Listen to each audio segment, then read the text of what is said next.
नमस्कार। जय गुरुदेव। अद्भुत, आश्चर्यजनक किंतु सत्य। जी हाँ, ये किताब ऐसे अनुभवों का सार है, ऐसे अनुभवों का संकलन है जहाँ परिजनों ने गुरुदेव के आशीर्वाद से, कृपा से अपने जीवन में चमत्कार पाया, अपने जीवन में परिवर्तन पाया, अपने जीवन में कुछ ऐसा पा लिया जिनकी उन्हें उम्मीद नहीं थी। हालांकि गुरुदेव जब तक भौतिक शरीर में रहे तब तक अपने हर शिष्य, हर परिजन को ये कहते थे कि बेटा, मैंने तेरा काम तो कर दिया, पर ये किसी को बताना मत। अगर तुम सबको ये बताते रहोगे तो सब मुझे एक सिद्ध संत समझ लेंगे, चमत्कारी बाबा समझ लेंगे, और फिर मेरा काम करना मुश्किल होगा, यहां से वहां तक लाइन लग जाएगी। मुझे आदेश मिला है एक लोक सेवी का जीवन जीने के लिए, लोगों को अध्यात्म का सही मतलब समझाने के लिए। अतः मेरी चमत्कारों को तुम कम से कम मेरे जीते जी, कम से कम मेरे भौतिक शरीर में रहते हुए मत बताना। तो हालांकि गुरुदेव के जब भौतिक शरीर में वो थे तो भी कुछ साधक, परिजन, शिष्य अपनी घटनाओं का उल्लेख कर देते थे, किंतु फिर भी गुरुदेव इन सबको मना करते थे। गुरुदेव का भौतिक शरीर छूट जाने के बाद एक किताब प्रकाशित हुई, अद्भुत, आश्चर्यजनक किंतु सत्य। उसमें उन परिजनों की, उन शिष्यों की भाव विभोर कर देने वाली कहानियां हैं, जिसमें उन्होंने गुरुदेव के चमत्कार को साक्षात अनुभव किया। गुरुदेव के भौतिक शरीर छोड़ देने के बाद भी सूक्ष्म जगत से गुरुदेव कैसे काम करते हैं, स्थूल शरीर में रहते हुए गुरुदेव ने कैसे लोगों का जीवन बदला, इन्हीं सब कहानियों का संकलन है इस किताब में। तो इस किताब की श्रृंखला में जो कहानियां आएंगी वो शिष्यों के स्वयं के अनुभव है। हम उनका नाम लेकर यहाँ पर इन कहानियों को पढ़ने का प्रयास करेंगे। इन कहानियों को आपको बताने का उद्देश्य किसी प्रकार के अंधविश्वास या अंधश्रद्धा को बढ़ावा देना नहीं है, बल्कि ये कहानियां आपको बताएंगी कि अगर अपने गुरु में, अपने आराध्य में, अपने इष्ट में एक निष्ठ हैं हम, समर्पित हैं हम, श्रद्धावान हैं हम, तो निश्चित रूप से हमारे जीवन में भी चमत्कार हो सकते हैं। गुरु कृपा से क्या क्या संभव है, कैसे थे हमारे गुरु, कैसे हैं हमारे गुरु, इस सब का सार है ये किताब।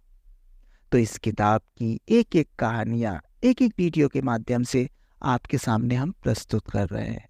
आप भी इनका आनंद लें और अपने जीवन में अपने आराध्य, अपने इष्ट के प्रति समर्पण भाव लाएं। समर्पण से चमत्कार घटित हो सकते हैं। तो शुरू करते हैं। प्रभाशंकर कुमार जी बतलाते हैं कि स्कूली पढ़ाई के प्रति मेरी रुचि हमेशा ही कुछ कम रही। यूं मन लायक पुस्तकें मिली तो डूबकर पढ़ता, पर कोर्स की पढ़ाई मुझे कभी नहीं भाई। जैसे तैसे 10वीं तक की पढ़ाई पूरी कर मैंने सोचा अब नौकरी कर लूं, लेकिन घर में बड़ों के दबाव में आकर इंटर में एडमिशन लेना पड़ा। इंटर का अभी एक ही वर्ष पूरा हुआ था। मेरे चचेरे भाई की नौकरी केबल कंपनी जमशेदपुर में लग गई। भाई की नौकरी लगने से घर में सभी खुश थे, मैं भी खुश था, लेकिन मुझे बार बार यह बात कचोटती रहती कि मैं बड़ा हूं और अब तक कुछ नहीं कर सका। घर में सभी उसकी इज्जत करते। मुझे लगता अगर मुझे भी नौकरी मिल गई होती तो इसी तरह मेरी भी इज्जत होती। भाई को टाटा नगर में ज्वाइन करने जाना था, उसे पहुंचाने की जिम्मेदारी मुझे सौंपी गई। नई नौकरी थी, उसके लिए नए कपड़े सिलवाए गए थे, जिसे पहनकर वह बड़ा स्मार्ट दिख रहा था। मैं बार बार उसे देख रहा था। भाई को लेकर मैं जमशेदपुर पहुंचा। अगले दिन उसने ज्वाइन भी कर लिया, मैं ही साथ लेकर गया था। उसे छोड़ खिन मन से मैं वापस लौट रहा था। ऐसा महसूस हो रहा था जैसे अब मुझे कहीं कुछ नहीं मिलने वाला। हमें छोटी छोटी जरूरतों के लिए घर में हाथ फैलाना पड़ता है। कब तक ऐसे चलेगा? अब मैं कोई बच्चा तो नहीं। अब तो मांगने में और भी शर्म महसूस होगी। मैं सोचता हुआ चल रहा था। अचानक रास्ते में पड़े एक छोटे से पत्थर से पैर टकरा गया और मैं गिरते गिरते बचा। मेरे मुंह से अनायास निकल गया, हे गुरुदेव। मेरी आंखों में आंसू आ गए। अपने आप को शांत करने के लिए मैंने मानसिक जप शुरू किया। मन कुछ स्थिर हुआ ही था कि आवाज आई, ओ पहलवान, इधर आ। मैंने चौंक कर इधर उधर देखा। विष्णुपुर थाना के दरोगा RBB सिंह थाना कार्यालय के पास पीपल के पेड़ के नीचे कुर्सी लगाकर बैठे थे और मुझे ही घूर रहे थे। उन्होंने फिर आवाज दी, तुझे ही बुला रहा हूं, इधर आ। मैंने क्या किया है? ये मुझे क्यों बुला रहे हैं? कुछ सोच नहीं पाया। फिर मन ने सुझाया, मैं तो गायत्री साधना करता हूँ, मेरा कोई क्या बिगाड़ेगा, मैं क्यों डरूं? मानसिक जप करता हुआ मैं पास गया। उन्होंने पूछा, तुम इंस्पेक्टर कुमार के भाई हो?